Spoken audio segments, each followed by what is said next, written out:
Okay, I show it is now approximately 4:01 PM. I'd like to bring the Board of Public Works and Utilities meeting to order. Call the order and roll call. Uh, So Mayor Tim Smith. Here. And Alder Wolf is here, and Alder Jim Benash, Here. and Alder Larry Jurassic, Present. and Jared Holter as our vice chair. Jared Holter, Here. and Sabrina Stever. Here, perfect. We have a full meeting. Number 2. Consideration and action on minutes from the previous meeting. I move to approve. Second. Motion by Mayor Kim, second by Alder Larry to approve previous minutes. Any discussion? No, or you should just come up here and then you could set your. I wasn't sure who else was going to be coming tonight, third time. It's hard to sit with that. Hearing no, discussion, all those in favor of said motion say aye. Aye. Opposed? Motion carries unanimously. Item number 3, public input, and this is for 3 minutes per individual. If you are in person or online and there's your public input, please do so this time. Please state your first and last name and your public address, and you have 3 minutes. The first call for public input. Second call for public input. Third and final call for public input. I'll close that portion of the meeting. Move on to the credit agenda. Consideration of possible action on the following items under public works. Number 4, request for installation of crosswalk at the 300 to 400 block of Station Street. This would be a tag team between Jared and Kevin, or Oh, it's gonna be an event, yeah, there's gonna be plenty of tag team. Thank you. In your packet tonight is a design memorandum that we did solicit from SEH from one of their traffic engineers. It is included on pages 2, 3, and 4 of your handout tonight. This is a item that was brought up last fall. We've actually been kind of, obviously with the winter weather, we knew we weren't gonna make any improvements, so we brought it back at this time for discussion. We did, if you look on page 2 of your agenda, you can see that there are 3 locations for possible crosswalk. Location 1, 2, and 3. On page 3, the traffic engineer did look at the different parameters such as crossing enhancements, parking, sight distance, and things such as that. And then they, on page 4 of your packet, they go through some of the crossing enhancements that can be done. And basically in the bottom of page 4, they have a recommendation. Just read it. It is recommended that if a mid-block crosswalk is installed, location 2 would be the preferred option. The inclusion of crossing enhancements will require further investigation, street drainage, and funding for costs. So with that, we looked at location 2, and then we did 3 different iterations in pages 5, 6, and 7 of your packet today that show 3 different proposed crosswalk configurations. Page 5 is what I would consider the safest, which has a bump out for the pedestrians, which would allow for those to be protected before they would even enter the street to get out past any parked cars and have the best visibility and the shortest distance to cross. But that comes at the highest cost because we would need to install storm sewer, take out a variety of curb and gutter, get the storm sewer down to those inlets, put in 2 new inlets. We project that would be about $40,000 to install. On page 6 is a proposed crosswalk with a center island. This one would be approximately $8,000. Once again, this is offering some refuge for pedestrians in the center of the road. As you can see by the blue rectangle that is in your packet tonight. We would propose, if we did do this, we would propose to take off 3 more parking stalls that are out in this area. If you've been out to the Y at certain times of day lately, their programming and everything, they've been using all their on-street or off-street parking and parking on the street. So that would be a little bit of a hindrance to the Y. And then the page 7 shows what you would consider a standard crosswalk. We put the ADA ramps in, and then stripe the crosswalk. And we estimate that cost at approximately $4,000, and then also have the 3 parking spaces that would be lost. So, we really wanted to look at mid-block crosswalks. We don't have a lot of these within the city. But just going with what the traffic engineer's report was, if we feel it is warranted and going to be utilized, it's just a matter of how much investment we would like to put into the crosswalk itself. So I guess with that, I would open it up for questions. Here, Kim? Jared, I have a couple of questions. Looking at the bump outs and the mid-street or obstacle, I guess you'd call it. Can you talk about how those impact, like snow plowing, street maintenance, and those kind of things? And the reason why I ask, is because I see, in La Crosse where they have a lot of these bump outs, especially in the areas like Cass Street or Main Street or somewhere. And every time I look at those, I just try to visualize snow removal and other street maintenance activities. And I feel like it's, I understand, like I want to I want to support this crosswalk mid-block, first of all. Fundamentally, I support it. But I just want to try to find a balance between keeping people safe and doing what makes sense for not only the money, but the ongoing maintenance and added indirect cost of this. So can you just talk about that for a minute? Yeah, the bump outs, from a maintenance standpoint, obviously we would have to slow down, go around them.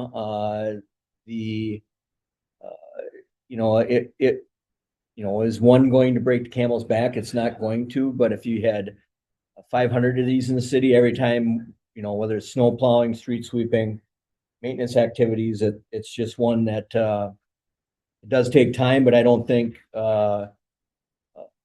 if it's justified for the safety reasons, I feel the maintenance, it can be sustained with the maintenance, it can be fine. The one thing with the bump out, is, it's close to the traffic lane. The one drawback to the bump out would be we do not have any marked bicycle lanes along this area, but if you did have a bicyclist going along this road, they would have to now get into traffic, but that would be really no different than if there's a parked car there. They'd be in traffic anyway if they want to be a Class A bicyclist on the road.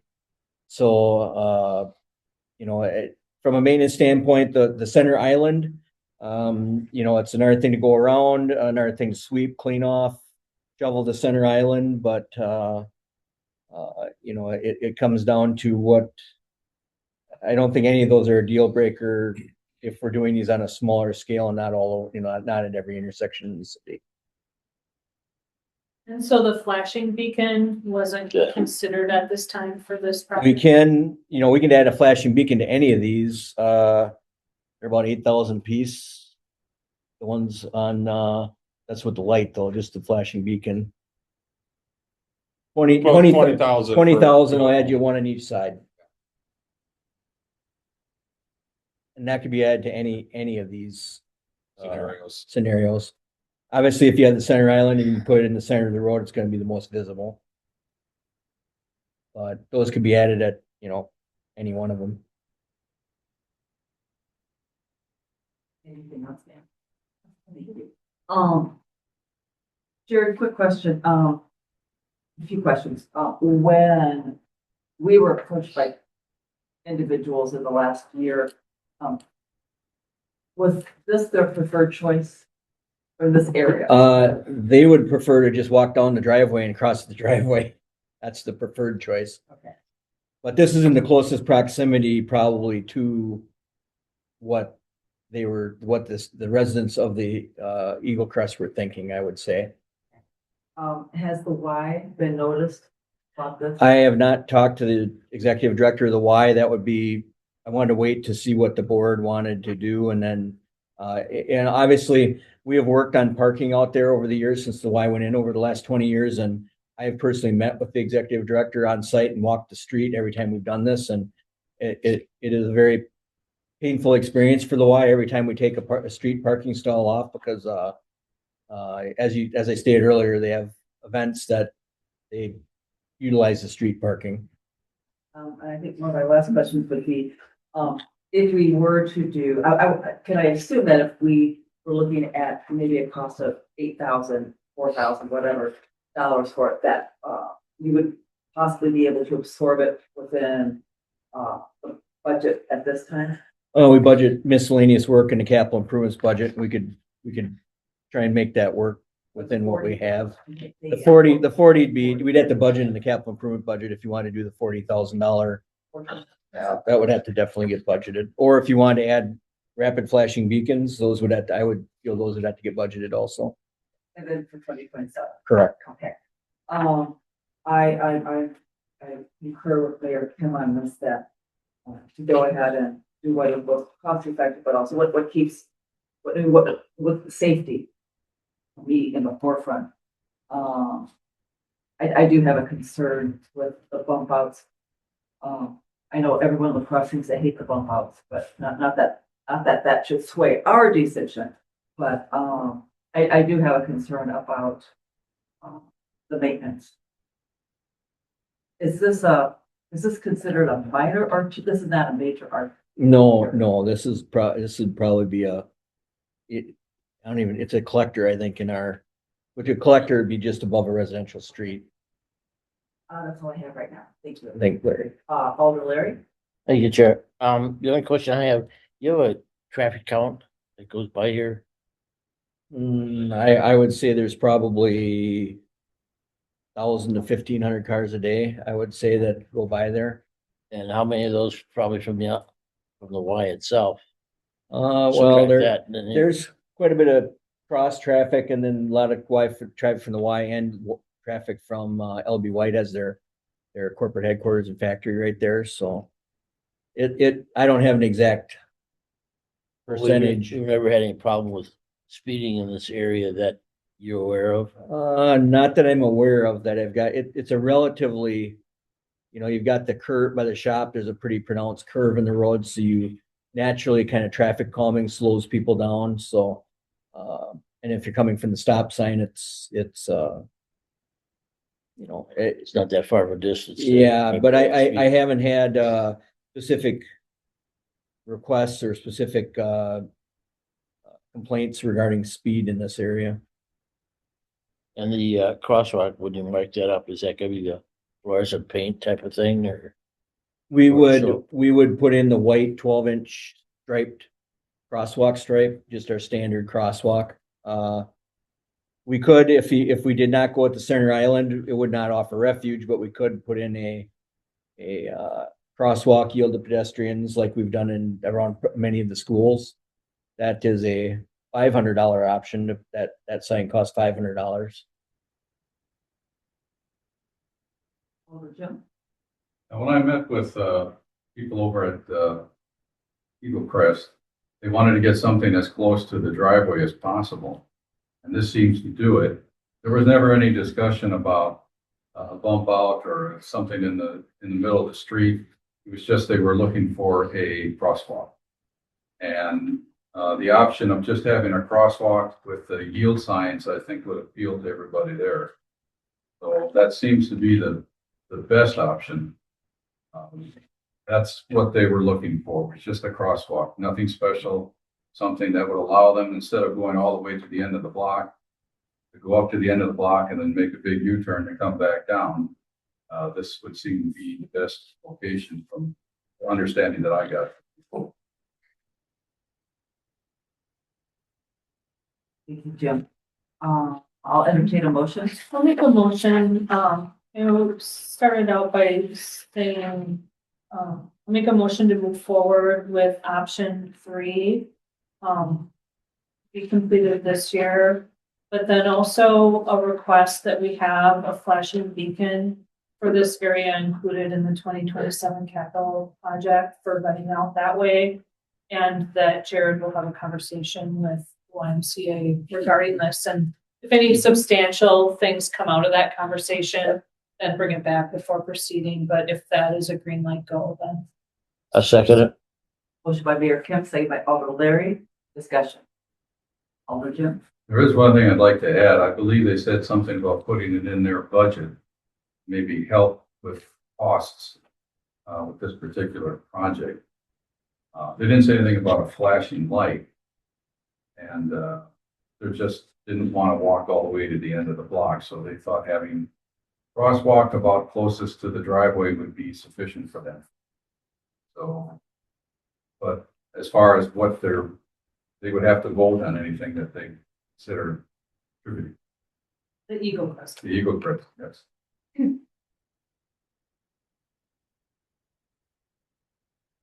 Any other discussion? Hearing none, all those in favor of said motion say aye.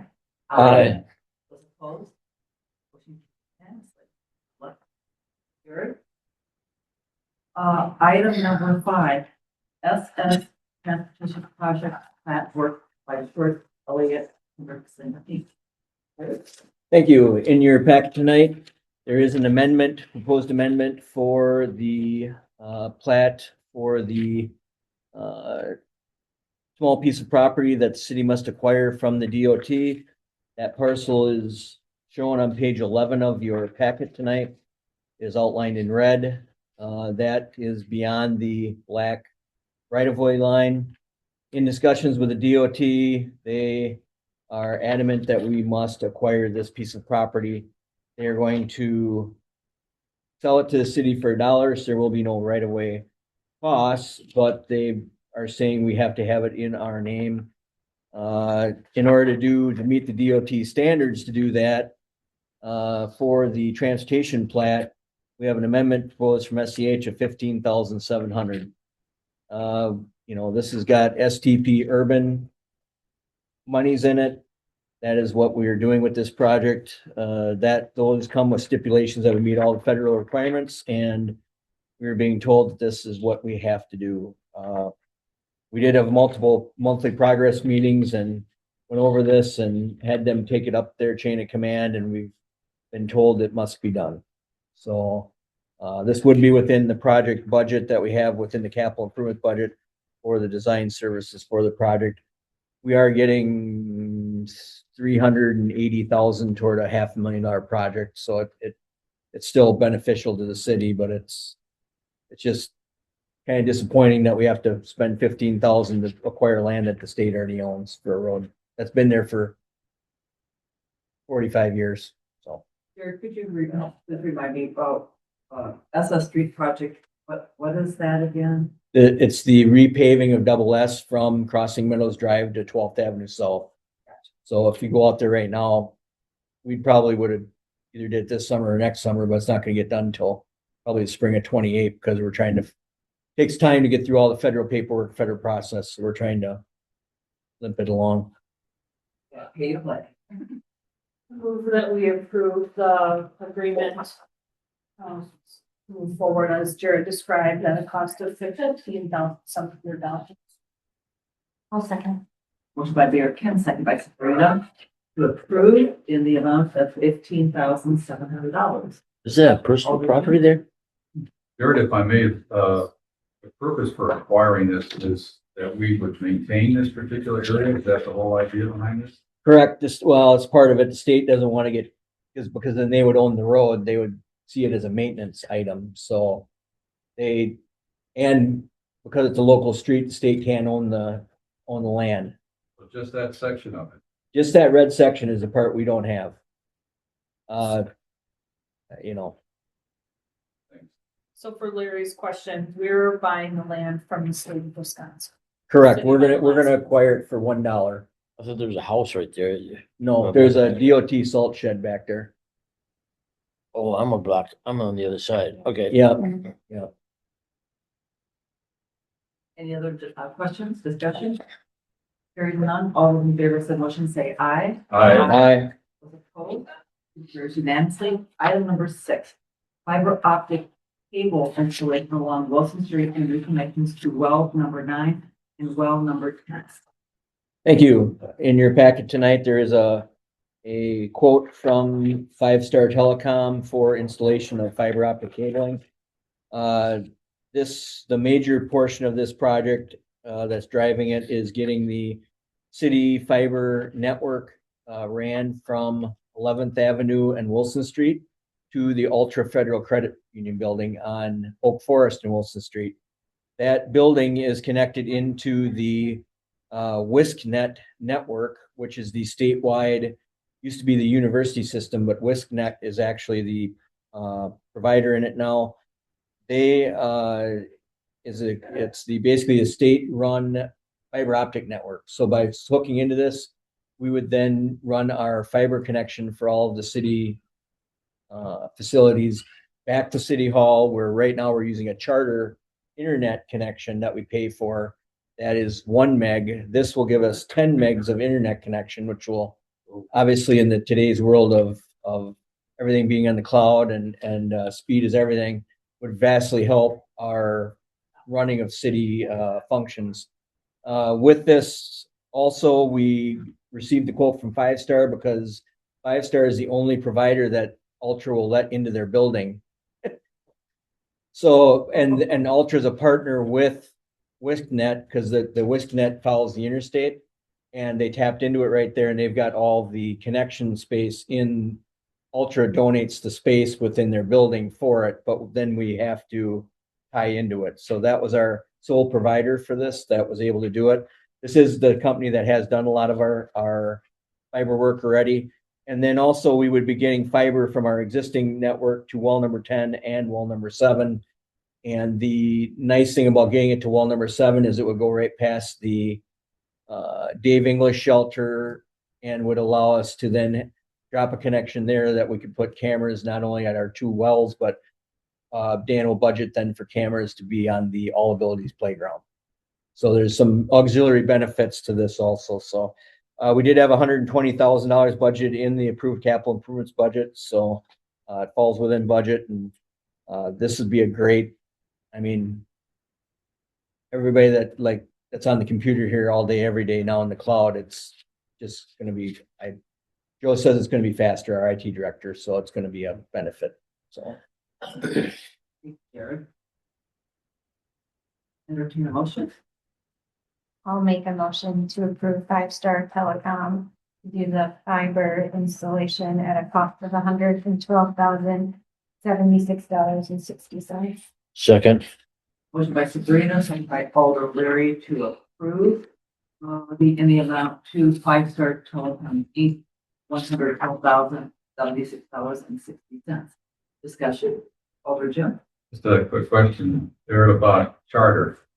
We would remove them then, we wouldn't have that charge, but does the state then service charges for this? we will still have a yearly connection charge, but it's going to be about a third of what Charter has us for a charge.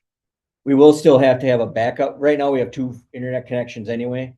We will still have a backup internet connection even without this. So we will have a secondary connection. If we go to the secondary connection, it's way slower. It'd be like a limp along type thing. But the good thing about this WISCNet system too is because it's serving all the state facilities and everything, they safeguard it very well. They have an investment in it. Yeah. Obviously.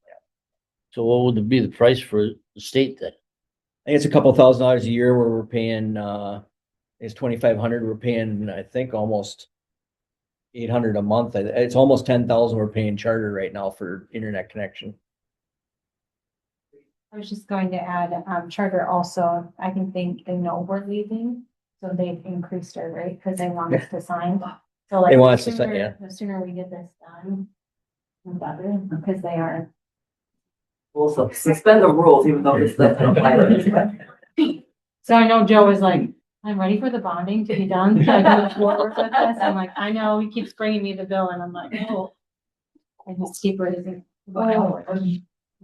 Jared, quick question. Is there going to be much disruption to the public or the homeowners or?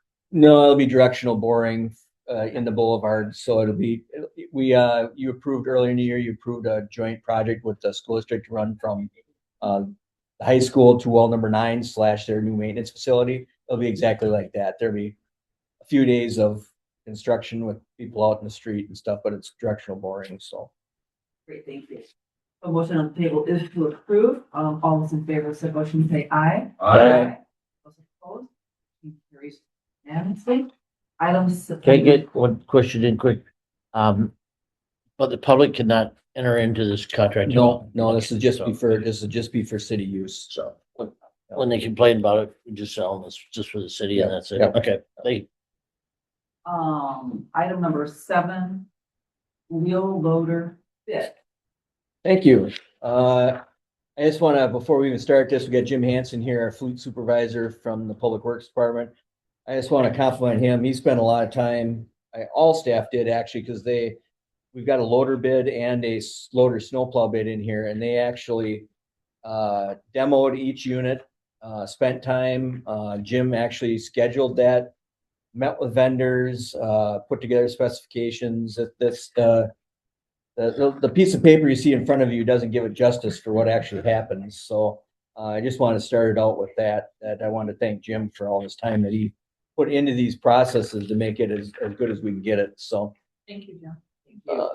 with that, with the loader bid, you can see on page 16, we had 4 bidders with 5 bids.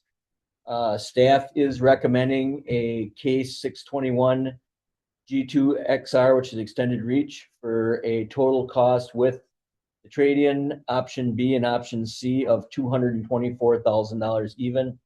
Like I said, we've looked at all these. There is the Hyundai was a cheaper option, but I didn't actually drive it, but looking at it and then hearing staff, we did not have one staff member that wanted to purchase that unit, and you can't see out the back. The visibility is very poor, and these loaders we use for either tear off of pavement or plowing cul-de-sacs. So we're doing a lot of backup maneuvers. So I thought the safety part of it was a very large component. We do already have Case loaders, so this will be within our fleet as far as parts and things like that. Titan Machinery, we've got a good relationship. They've been good with getting us parts when we need it and helping us troubleshoot things when Jim is trying to fix things. So that is what staff is recommending, Titan Machinery for $224,000. We are going to put the loader on the state auction or the municipal auction site and see if we can get more than 12,000. If we can get more than 12,000, we'll try and take that. But if we can't, we'll send the loader with this bid. So this is the worst case. We might even be a little bit less than this once we get set it up. And what was budgeted? So we had 270,000 budgeted between that and the snowplow. So if you add in the snowplow, once we get to the next item, if you would move forward with both the recommended snowplow and the recommended loader, we'd be at 267,641. So we would be under budget. You've been coming under budget. There's been a theme. Well, Well, For now. Spend it for up. now, don't worry, don't worry. It goes somewhere else, but it's always nice to have, I know, what, in the last year or two, that wasn't always the case, and I see it across that, they've had to deny bids because they were so over budget, so. Well, and once again, it's with Jim's assistance, especially on the vehicle things that, we have been trying to get the accurate cost going into budget time and just trying to see what exactly we need and trying to stay within budget. There are times where we look through these budgets and there's options, and sometimes we forego options because we're trying to stay within budget. But if we feel there's a real reason for it, we've come forward with things that are over what we've had in the budget, but usually we've got hopefully a good working reason that we can show. You and your staff have always provided those, so. I move that we accept the recommended bid award to Titan Machinery for the case at a cost not to exceed $224,000 as described by Jared and the committee. Second. Okay. Motion by Mayor Kim, seconded by Sabrina. To award to Tech Machinery in the amount not to exceed $224,000. Discussion. Get it in now, Larry, if you're gonna ask a question. The math wasn't adding up at first, but then you look down on the bottom, then it does. Any other questions? Hearing none, all those in favor of the motion say aye. Aye. Opposed? Motion carries unanimously. Item number 8, loader, no problem. In your packet tonight on page 18 is a lot of numbers and a very lot of bids, a lot of interest. We had 6 different bidders submit 11 bids. We were kind of looking at the Metal Plus make of plow. You can see there's a lot of bids for Metal Plus. This is one, once again, where we're trying to stay within budget, trying to look for other ideas. And That's where the bid from Universal Truck Equipment for the Cage Innovation BPS 1220 is a direct competition for the Metal Plus. Jim could talk about this more, but the Metal Plus is made in Canada. This one, the Cage Innovations made north of Eau Claire. It's made in Wisconsin. So we would need parts. We're hopeful there. We did send staff to Rochester, Minnesota last week to go look at one to make sure it was meeting our specifications and made sure that it was something we wanted to purchase. So with that, we are recommending the purchase of the Cage Innovation snowplow for the loader in the price of $43,641 from Universal Truck Equipment.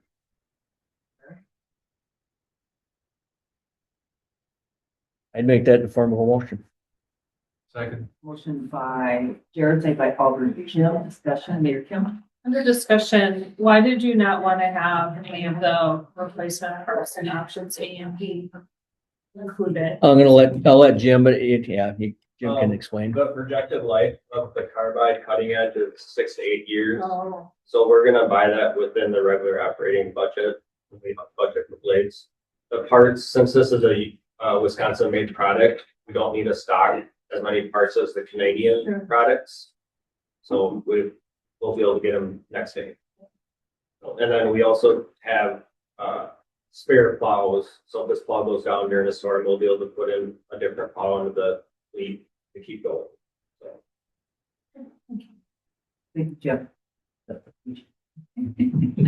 Any other questions? Alderman Larry. Is this one of the larger plows or is this a smaller one? This is a very large plow. So this is a 12-foot moldboard and then with 4-foot wings. So they'll be able to do a 20-foot swath. as long as there's not a bump out. Or the cul-de-sacs is what I'm thinking about. No, they wouldn't use This plow is gonna Yeah. solve a couple They will options. use that's what. This will solve a couple of problems we're having within the plowing of the city with piles of snow on curb lines. We'll be able to plow that off and then carry it down the block and get rid of it. So like along the cemetery is an issue where it piles up and there's no boulevard there, so nowhere to put snow. It will be able to pile snow better in cul-de-sacs. It is quite a bit different than what we currently have, so there'll be some operator training, get used to it. But where this plow will shine is in parking lots, which we don't have very many of them, but it will be able to take a 20-foot swath of snow in a parking lot. And that will free up one loader to go plow to get to cul-de-sac sooner. Imagine the Omni Center parking lot. Right now, we plow that with a 12-foot blade. We can plow it now. Depending on the amount of snow, we can plow it up to 20 feet wide. Or we can plow it 12-foot wide and have 4-foot wings so we can carry the snow to the pile. Less passes, more efficient, so. If you like to send that, snowplow ride along, I strongly recommend it. It would be very nice. Any other questions? Let's see, do we have? let's see. We do have a motion for Yep. second. Any other discussion? Hearing none, all those in favor of the motion say aye. Aye. Those opposed? Item number 9, archaeology services for French Road Beach. Thank you, Jim.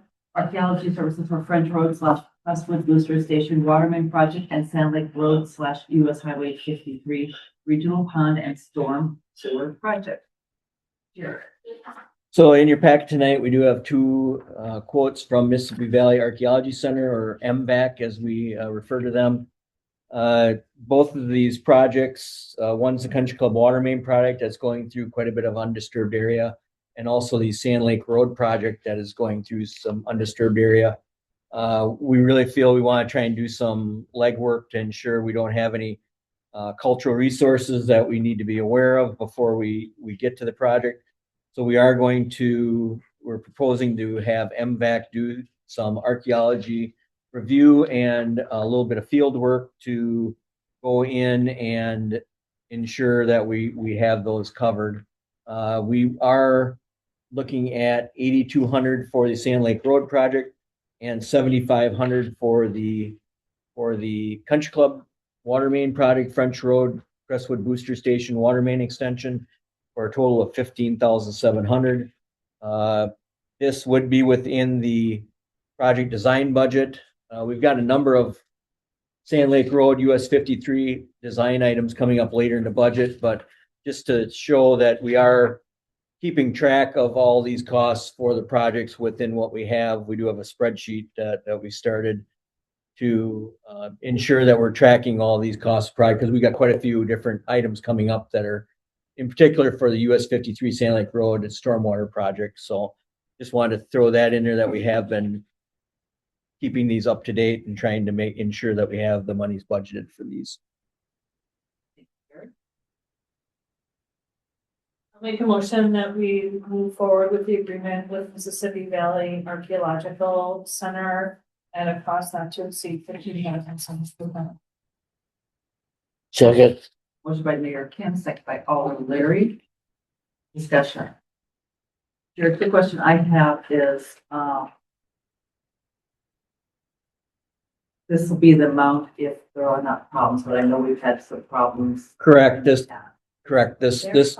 yeah. Well, concerns, issues, Findings. findings, thank you. Findings with increased budget impacts that we've had. So, these, the Sand Lake Road area, part of that area is, already been cleared. Part of it has been disturbed.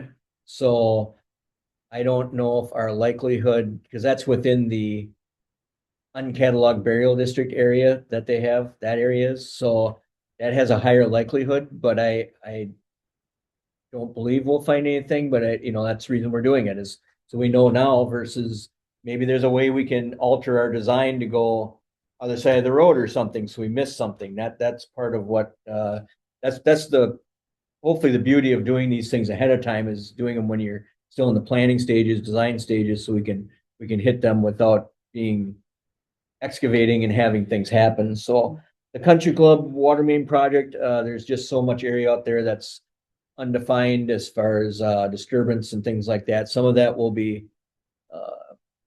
new direction or directional borings, so we might not be disturbing anything, but we still feel with that project you don't hear us bring this forward a lot because a lot of times we're in parts of the city that we know the whole right of way has been disturbed. So our likelihood of seeing anything is very low, but we feel with both of these projects, it's well warranted to expend the funds to ensure our design is the best we can before we get there.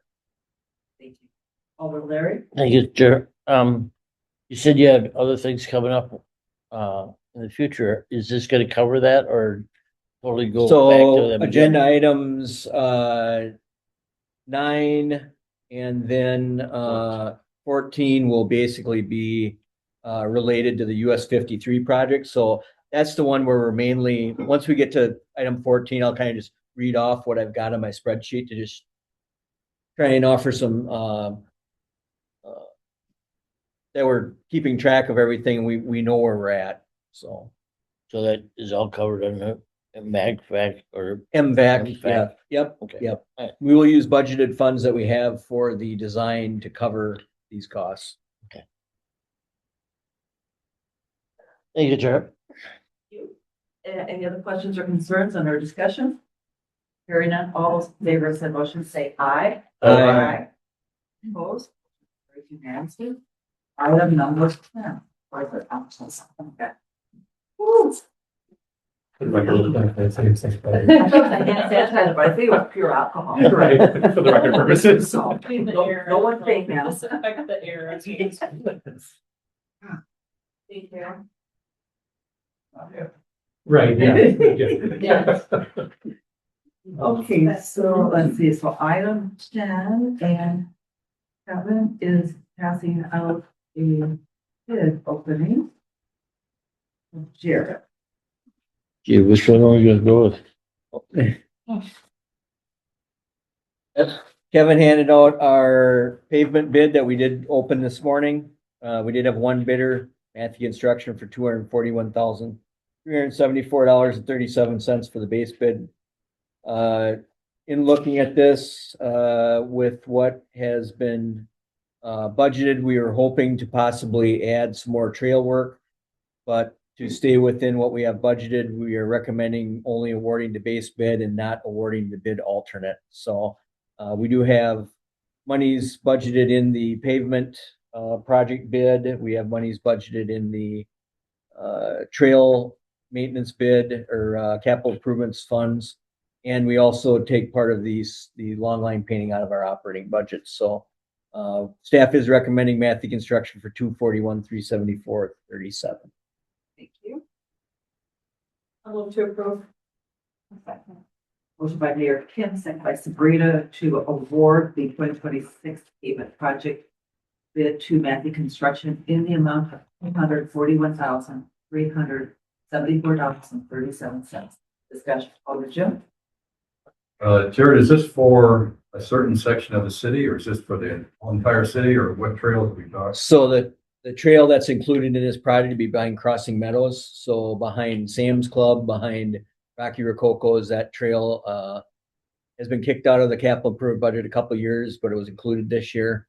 We'll be doing that trail. The alternate was to do part of Greens Coulee from the roundabout up to Evenson Drive, but that had more traffic control, more headaches with it. So it bid more cost per foot. So we did not have the funds to do the bid alternate. But then also this will include city crack filling of all city streets. We don't actually do every street, but we crack fill all over the city, and then center line painting. Thank you. Any other questions? Hearing none, all those in favor of said motion say aye. Aye. Opposed? Carries unanimously. Item E, number 11, Public Works Department Completion Society Annual Report. Enclosed tonight is the 2025 annual report, as previous years. Just want to thank the staff that they do, in particular helping put, Amber Bates helps put together the report. Kevin assists with the engineering portions, Tim Terrace, some of the GIS items that are within this report. So, it really reflects on staff, all the things that are done in a year. We're kind of behind the scenes a lot of times. A lot of times these are things that you don't realize. For instance, we're out unidirectional flushing right now, taking a lot of staff time to ensure we have good water quality. But that isn't something where you're responding with lights and sirens or anything. So it's kind of, a lot of our work is behind the scenes, but we get a lot of good things done in a year, and it's very fortunate to have the staff that we have to do those tasks. So that's all I have. Very quick question, a couple quick questions. On page 30, you talked about snow and ice removal, and you talked about how it enters the snow. Was that just through the end of the year? That's usually the we put 2025. Yeah, I think that is just 2025. I think it's a calendar year. Yeah. Calendar. Yep. Over on page 33, you listed 7 different 2025 capital improvements. And the far right column, you have amounts. Is that what our cost ended up being? Yeah, for those would be for the final construction cost number, right? Most of those are ours, but like the Theater Road improvements, right? The city did have some LRIP funding, right? So about half of that number is what the city actually paid, but I just put in the total project cost, right? I think number 6 there, the Theater Road one, and actually 2, the East Main Street and Theater Road traffic signals. Those are projects with the Wisconsin Department of Transportation that we did receive federal funding for. We paid the 403 and under number 2, administrated by West DOT. So they put in the additional 302,927. No, the total project was 400, a little over 400,000, and they put in 3/4 of that, right? Same with there for item 5, right? Listing what we got for the Theater Road. It was about a half split for the local road improvements program. But we did get STP Urban, which is more of like an 80-20 split for number 2. Thank you. Yeah, all in all, overall, this is, I for one, I always look forward to seeing the annual reports for various departments, and it's a good reminder of what you do and why you do it, and It's kind of like when you say you're kind of behind the scenes. It's like if we don't see you, then everything's going well, right? And usually we don't see too much unless there's like construction, whatever, but no, really nice after sport. Nice call out of Meyer also. Any other questions or input? Moving on to number 12, with nothing, so we just need to just accept and place on file. Yeah, I mean, we don't need any action on number 11. Okay. Item number 12, Wisconsin Department of Natural Resources Municipal Separate Storm Sewer System MS4 Permit 2025 Annual Report. I'll let Kevin give you a little description of this, but this is our yearly MS annual stormwater report, but Kevin kind of. Yep, no, Jared summed it up pretty good. So this is we're on page 38 there, Larry. Right, this is our annual MS4, right, Municipal Separated Storm Sewer System, right? This is the permit annual compliance document that allows the city to discharge our stormwater into our stormwater ponds and eventually go into local lakes, rivers. So there are quite a few items that the DNR requires for tracking. Some of the more important ones that they look at, right, would be some of the ones starting on page 43, right? And this also gets into coming up the next item about our intergovernmental stormwater education, right? These are activities, right, where as part of this report, we are required to try to do public education and outreach, right, to our citizens of the Cooley region, to make them aware of stormwater impacts, right, and how they can potentially help out, right, on their homes, properties, be they private or a business for that. Some of the other items of note in here that other staff assist on, right, because this is once again a multi-departmental item would be maybe starting on 48, right? Public Works assists with some of the stuff we do for our street sweeping program, right? Catch basins, leaf collection. Page 49 goes into some of our winter maintenance, salt, brine usage items for that. And then we also get into some items on some of our erosion control inspections in here for residential and commercial properties. So this document actually reaches engineering, public works, planning and inspection, and our GIS department, right? So this is a combined effort by multiple departments to put this out every year. And I do thank all the staff that are included in this for their help on that. So with that, I'll open it up to any questions. I guess maybe one last thing, right, on page 52, right? For the stormwater quality management, right, we are above our total suspended solids limit at 21.5%, right? Our limit is required to be above 20%, so we are within our required limit. So we are doing everything correctly, right, for our permitting of our storm sewer system. So with that, I guess I'd open up for any questions. I'll move just to put a motion on the floor. I'll move that we approve the report and submit it to the DNR. Second. That's action. Motion by Mayor Kim, second Correct. by Larry. Alder Larry, discussion. Alder Larry? Another question I have, page 49. Brian, are we really low now, or is that a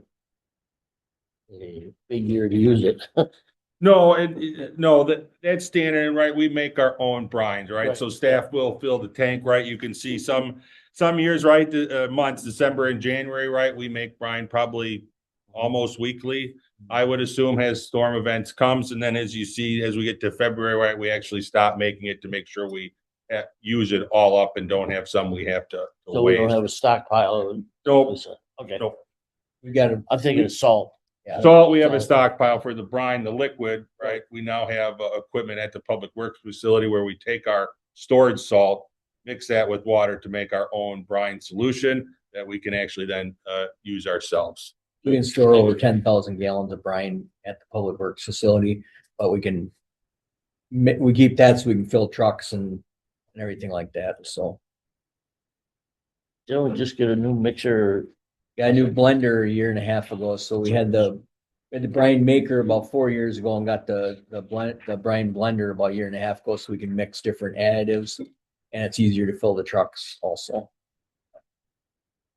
Sabrina? Thank you. On page 51 for the fiscal analysis, is that, before our financial statement audit, or how do you get to those numbers? I use the best numbers I can because it's got a way it's broke out.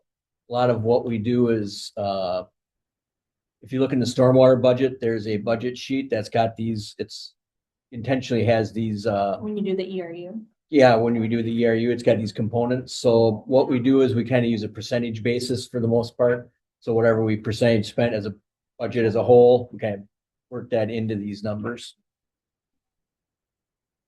Jared, are you the one who, I mean, the people's various staff input, but you're the one who's responsible for this? Yeah, ultimately, it's, I think I have my, You're on the name. I ultimately have the name on the report, but like Kevin stated it really well. It's a group effort. It's actually, this is one of the reasons we budgeted for the engineers is, this is another activity that takes up a lot of effort and everything, and we want to try to have the staff engineer perform some of these things and also take up some of the stuff that we hire a consultant to do, some of the inspections we have to do at outfalls, some of the just the legwork behind this. A lot of legwork goes into this. If you really truly want to do this in a really good way, there's cities that are our size that have a whole person that never does anything but this. Just the Just this. MS4. That's all they do. So when we get audited, which we have been audited a few years ago and then a few years before that, our DNR representative brings up how the best of the best do it. Yeah. So then that's what we try to strive for as best we can within our budgeted staff levels. Accurate report. I mean, in some ways, some people think it's really boring, but this is really important though. I mean, this tells you the numbers and just what's going on. And, yeah.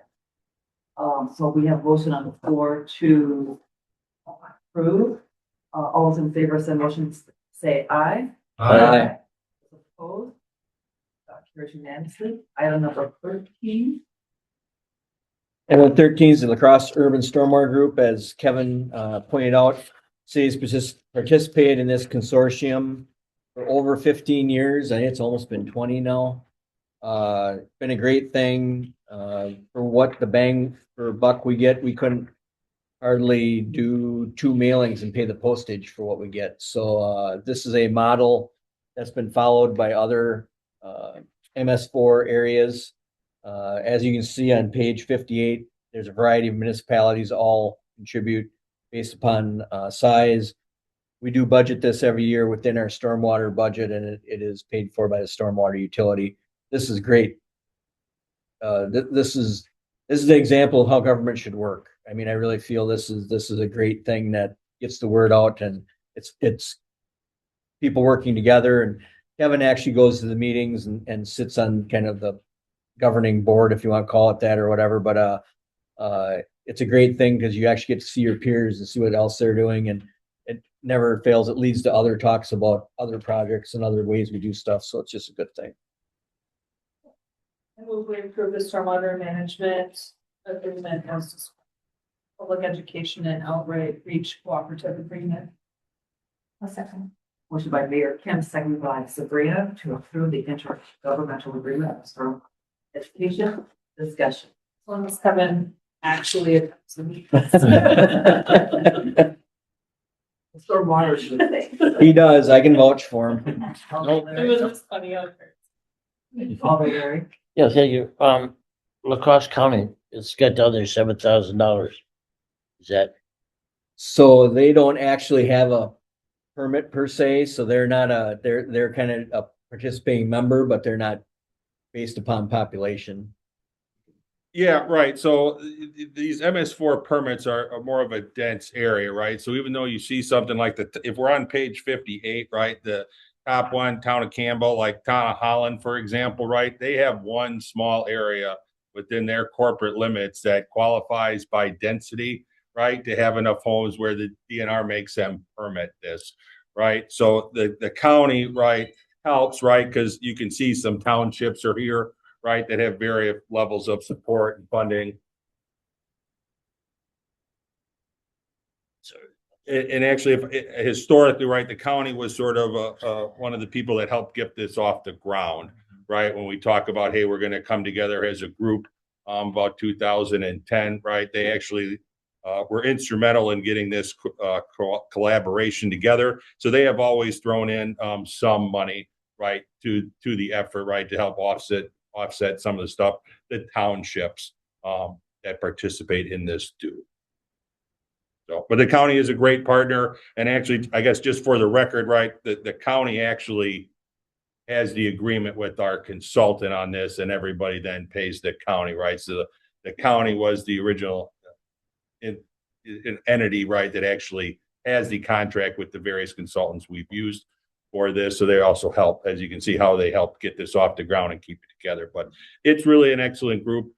We have very lively meetings, right? And Jared is right with some of the representatives, myself and some of the other things after the events, right? We're talking other things, intergovernmental things with various people. So if anybody would ever want to attend a meeting, right, any council members, I'm glad to let you know. We meet maybe 2 or 3 times a year as a group on the whole. So Does county send a representative then? or- Yep. Sometimes 2, just depending on their staffing levels. And I guess why we're talking about this, and we're talking our consortium, right?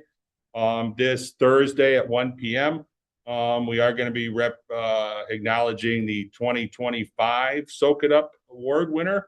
It is a residential property within, I believe, the city of La Crosse. Somebody has turned their backyard into what you can do for stormwater management on a small level, right? If everybody chips in at their home, right, how little things can become a big improvement, right? So I'm hoping to be able to attend that Thursday at 1. I remember I attended the one that was at Misty's. Misty's, yep. That was kind of neat, yeah. Yep. Let's see, we have not voted yet, correct? No. Item 13, so, motion is to approve item number 13. All those in favor of said motion say aye. Aye. Those opposed, motion carries unanimously. Item 14, engineering services for Sun Lake Road / US and Storm project. Thank you. In your packet tonight, we do have a proposed amendment for the Sand Lake Road US 53 Regional Pond Storm Sewer Project. Within this, there's a couple different items. I'm gonna start off with the one Kevin is handing out for you tonight. This would be a further scope of services from page 63 that's in your packet that we're trying to get this done before the meeting, and we got an initial range of costs that I put into the packet tonight under page 63. From that, we refined that down, took some services out, tried to make sure we evaluated what services were there. And we got to, in your handout tonight, we got down to a number on the end, on the bottom of the street extension of 109,000. And then we also, as part of this work, there's a altitude valve. So the water main goes up to the Hauser Reservoir. There's a valve that actually is hooked into our SCADA system and has power to it, that when the water system fills on the north end where 3 of our wells are, if we hydraulically pump 2 of those wells at once, we actually overflow the reservoir and before it fills the other reservoirs on the east end of the city. So this valve keeps that from happening. So it's a very important piece of our system. But as part of this project and the realignment of the water main and the realignment of the easement, it's going to have to be moved. And that's part of this. We did not include that in the original request for proposals. We had the water main being moved, but we did not have the altitude valve in that work. So that is an adder for the work. I'll refer to page 61 in your packet tonight. This kind of shows a map of the area. If you look starting at the south end, you can see the yellow lines for the pond getting expanded. That was in the original scope of work. The orange line is the new storm sewer, which was included in the original scope of work. The red and green extension of Riders Club Road was extended in the original scope of work. The yellow dashed line that is going south off of the Riders Club Road extension is the just a proposed possible route for the water main and access for the Hauser Reservoir. The altitude valve is actually you can't see it hardly, but it's the blue dot just to the left or west of those yellow lines there. So that is the altitude valve that's going to have to get moved up closer to the road with the water main extension. Once we got into this, we started doing the project kickoff, started going through everything and realizing what was going into this. We started looking at if you're once again still looking at the map, you can see the gray proposed street right of way that is shown heading north from Riders Club Road. That is connecting into some water and sewer lines that are at the top of the page that just go into the cul-de-sac there. The sanitary sewer that Traditional Trades has put in for their building development that they're doing needs to be extended south to provide sanitary sewer service to the whole undeveloped Mayo property site. And as part of this, we need to get that sewer down there to serve that site and to get it in before we put in this road extension. This blue line that comes off the reservoir will be moved over, and that blue line will be put into the new road right of way for the Riders Club Road extension. That was part of the original work. If we do the north-south road in gray, now we can run the water main line up and tie it in and now have increased fire protection for those large buildings that our Traditional Trades has built. Because the water system would be looped, then we'd have more than one and it'd be coming right off the reservoir. Probably the biggest driving force of this is once I stated, is in orange, you can see the proposed storm sewer that was in the original scope of services. In going through and looking at things and trying to define and get ready for those services to be offered, we need to the whole reason we're doing this is to remove a federal FEMA mapped floodplain behind the vet clinic. That FEMA floodplain will be moved over to where you see the yellow lines around the pond. And we need to show that we can get that water over to there. So we had the storm sewer getting extended to the orange line into the Riders Club Road extension. But now looking at it, we've got to get about 2/3 of the way back on the red line. The proposed red line is where the storm sewer, we need to get almost to the cul-de-sac to get to the lowest point to ensure that water can get into that pipe to be then going and facilitated over to the new yellow ponding area. So with that, the storm sewers has to be extended. The sanitary sewers got to get extended. The water main should be extended. And we looked at all these things. We're like, well, we need to have someplace to put all these. We should just get the proposed street designed. Once we get this designed, then we can go back and look at how to get constructed, and it'll keep all of our permits running, especially the FEMA floodplain permitting. We need to have a 60% set of plans, which is anticipated to be approximately November of this year, that then we would submit to FEMA for a conditional letter of map revision that then takes 9 months to review for them before we get the approval. So we don't want to get into this and then not have it done the way we don't want to go back in 6 months and have to add something.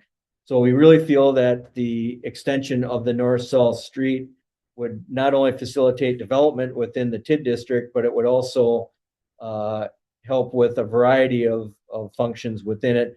Namely, the main one is extension of the storm sewer to do the original work that this was proposed for. So that is the design that is shown on the handout tonight for the 109,000 would add that to it. Just looking back, as I stated earlier in the meeting, we have been tracking project design costs. We did have the hydrology analysis originally done. That's been done, approved, paid for. That was done already in 2025. We've got the original design contract in 2026 for Strand. The grant assistance that we're working through with Strand. The proposed north-south street extension that you see here tonight. the proposed water main altitude valve, relocation design, Mississippi Valley Archaeology Center archaeology work, which was already previously on the agenda. Also within the packet tonight, we have wetland delineation. So this area has a variety of wetlands on it. So we are looking at doing the wetland delineation also. We did not have that in the original scope of services because until we award the contract and the design contract with our engineering consultant, we wanted to make sure we had a good understanding of what was needed. So that's the reason that that's waiting till now instead of with the original design. We also will be doing some soil boring work in 2026 shortly coming up. So with that, we had budgeted 125,000 in 2024 capital improvements, 125,000 in 2025 capital improvements, 125,000 in 2026. With all this work, we are anticipating we would need to budget, because this work will carry into 27. We will not have a bid package until probably August of 27. This work will carry into 27. We will need to budget approximately 200,000 out of the TID district for completing the rest of this design in the 2027 capital improvements budget. By the time we're said and done with everything that we have down here, we will be over $400,000 in project design for the whole project. But keep that in mind that that's probably a $5 million project. So if you're using your typical engineering of 8% of 5 million, we're going to be right in the ballpark of what the industry standard is. So that's a lot of information to digest at once. I understand that, but I guess I'd open up for questions from there. And we have been, City Administrator Niemeyer was involved with the original talks with some of the developers in the area, trying to look through this. He's supportive of the project. I have talked to the finance director on how this is going to fit into everything eventually. So the TID district is financially viable right now. We're not in a deficit situation. I think the TID district will be bringing in enough fund. It's probably what you're looking up. That's what she's looking up right now to see what our fund balance is. Moving forward, the TID district is bringing in, and the building continues. And you must remember on the TID district, we're a year and a half behind. So we're working off of, we don't actually receive the money until a year and a half after it's assessed. So with that, we're projecting that we're going to bring in enough monies for definitely to cover all of this work and not be at a deficit. Once we get done to do the construction, we will have a further discussions at Board of Public Works and at the capital improvements budget time on what we will do for funding of the major project once we get the design done. But that'll be capital improvements time come September, October, November, and also at the TID district meeting. I'm sorry, there, yeah. You can go ahead. Maybe your question. I'll probably forget it. So what are we looking at approving? So tonight, we are requesting to approve 3 items. The amendment number 1 for Strand for the wetland delineation, which is actually 19,500, not 20,000. So that's. That's on page 62. That's the amendment for the 19.5. Yep, Okay. yep.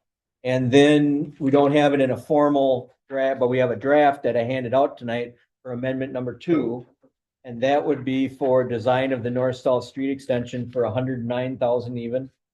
And then we have to do the water main altitude valve and access drive to Hauser Reservoir relocation for 27,000. Total of 136. Yes. And can I assume that we can just do it all in one motion, or would you prefer to? I know it matters from it. I don't think it does if you add the 2 together. It's all an amendment to Strand's contract. All of the items are. Okay. Sure, yeah, I just was gonna say, I basically support this. I think it's a better idea to address all of the concerns up front rather than to be dealing with the problem later. It looks like a lot of has gone into it with more to go into it with the consulting service. And so, I guess I'll just go ahead and make the motion that we approve, these amendments with Strand, for the three items as Jared just described. Amendment number 1, draft amendment number 2, which includes 2 parts. Total of 155,500. Yep. Verify. I'll second that. A motion to approve, what Jared just said. 155. In the amount of 500. $155,500, to Strand, wasn't it? Yes. Yes, true. Discussion. Nope. Sabrina, Bloom, Alderson. I was just gonna add, right now in TIF number 6, we have about $165,000 fund balance. But the deferred revenue, for TIF 6, so the tax increment for 2026 is 359,000. Will come into the TID. So we're sitting in a good position right now with the TID, and that was before, like Jared said, it's usually like a year and a half behind. So the TID that we'll receive for 2027 will be even more than that, because more has been built since it has been evaluated. And secondly, when we do get done with all of these plans, we'll have to go forward to the joint review board and figure out a way to fund the actual project. Thank you, Sabrina. Alderson. The area where these apartments are going into, I know there's another one being built. In the future, if there are more apartments built in this particular area, how is that going to affect the water, the sewer, things like that? And also the area that is owned by Mayo. Is that going to have to, we're going to have to amend this again? Should that property ever be sold to a developer? So a couple things here, very good questions. So this work would facilitate further development of the TID within traditional trades area. Currently, because of the mapped floodplain, pretty much everything from that last building, they've got room to put one more building in to the south, but everything from the south all the way down is all in mapped floodplain. So right now you can't develop anything in it. So by doing this project, we are gaining all that land and putting that water into a spot that we plan for it anyway. So that will facilitate development there. The infrastructure you're putting in here would facilitate that development once again. So it would lead to hopefully more tax base and items such as that. Plus, part of this, we have had meetings with Mayo as a landowner, because we're going to have impacts to them based upon street extensions and easements and storm sewer installation. And just looking at trying to get the sanitary sewer down to their development, because if we don't get sanitary sewer down there, we'll end up putting in a $800,000 lift station, which we don't want. We can facilitate that putting in a gravity sanitary sewer extension by doing the work that we've outlined here. And also with that, with the storm sewer going in, it makes Mayo's land more developable. Once again, we're taking that water and putting it into the pond that's outlined by the yellow on your handout tonight. So we're making more developable area. It's ready for development. It's just more, it just cards getting lined up. Each domino that falls just gets it that much closer to having it ready for development. So all of these things, I think, in myself looking at this from a staff level, this is our last larger chunk of land. And I think we're making it really viable for the best use of development for the city. Obviously those things haven't been decided yet, but we're just making it ready. So that way there's no hiccups along the way when someone does come in and want to develop it. Did the city years ago buy some property just to the west of where the Mayo has their property? Did we buy some kind of easement or? So about 10 years ago, we actually acquired from the DOT the area of pond that actually was within the interchange. So we could do this project. So we actually acquired the land. Now the city owns the land where the pond will be made bigger. We own what you call the Menards Pond, the deeper elevated hole that's over by there, but the shallower side to it, the DOT used to own. The city acquired that for this project about 10 years ago. And also then the city acquired access rights for access into the Mayo property that then Mayo reimbursed the city for. So we've got a designated access point for future development because the DOT had purchased all the access rights through there. But we facilitated that.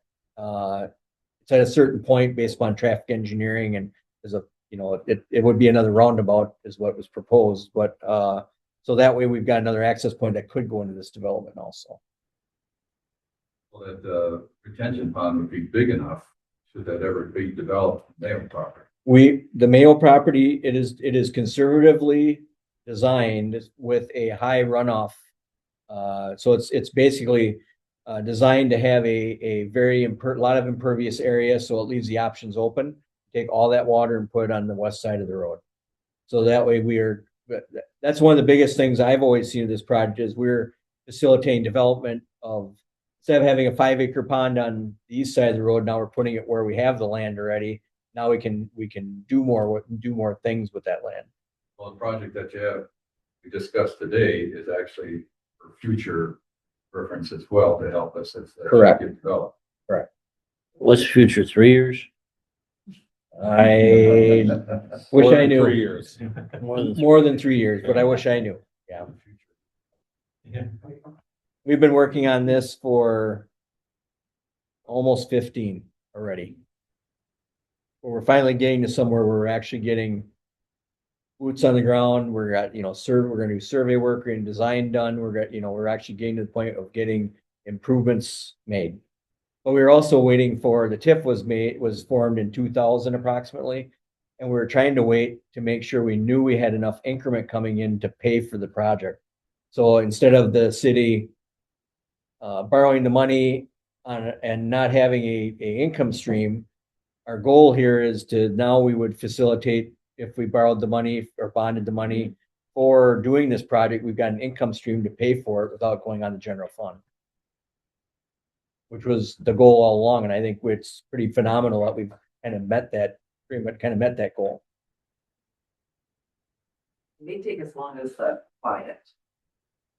Quiet zone? For the trip was at 20, so Mayor can say, stay here long enough, we'll get things done, but. Will the What pond was the require answer? go deeper than what it is right now? We're going to excavate out about 100,000 cubic yards of material from the west side of the road to get it over to the east side of the road. And part of that too is we can use that fill to then build the new city street with this design. This project, once we get to construction, unfortunately, Sand Lake Road this will be a future Board of Public Works item, but Sand Lake Road will be closed for probably 3 months, 3 to 5 months. Because we've got to move all that material, the soil across the road and install the pipes and get it put back together. And just get to drive We'll have through a the city. detoured route to get people around the closure as always.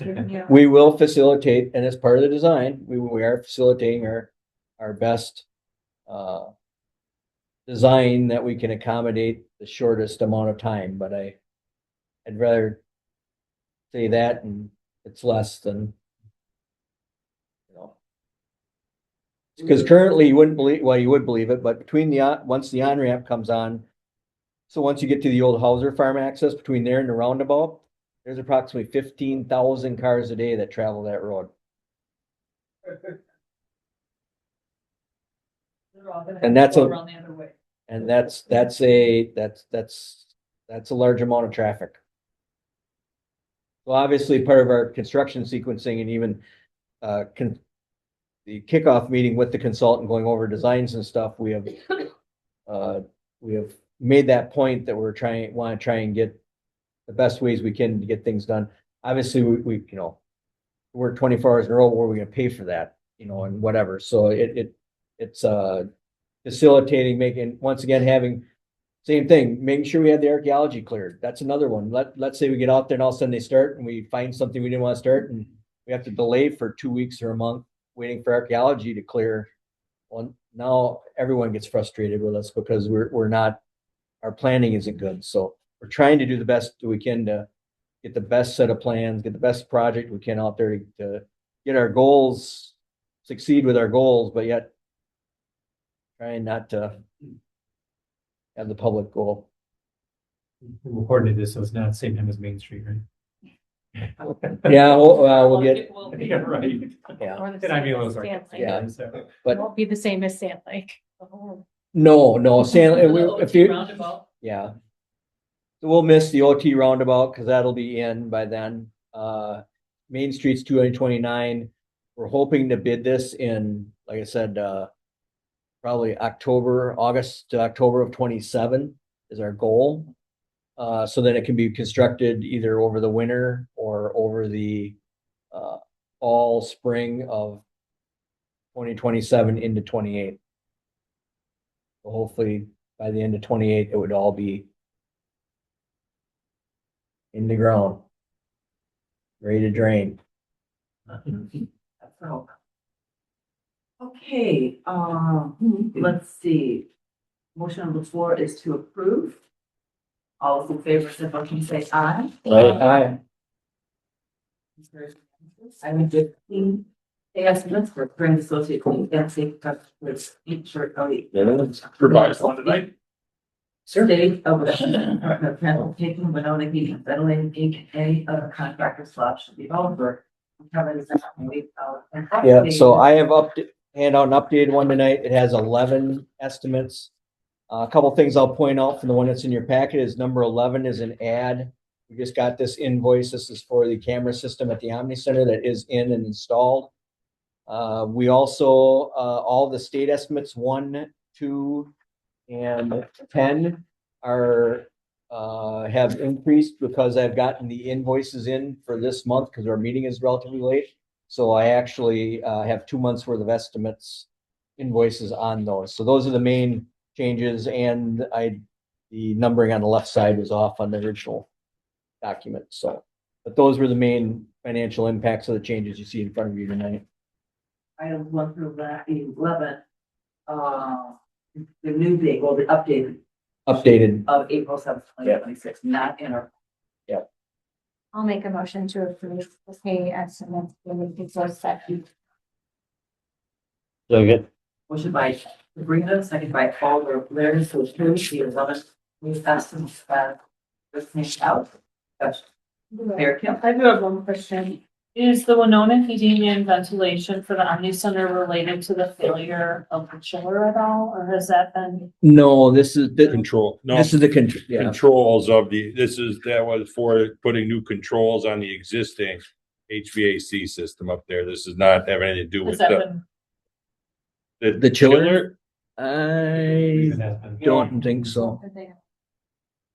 still There's no investigating. Okay, all right, thank you. I'm sure it'll have to come around. It's up. Let's see, motion on the floor is to approve. Discussion? Hearing none, all those in favor of the motion say aye. Aye. Opposed? Motion carries unanimously.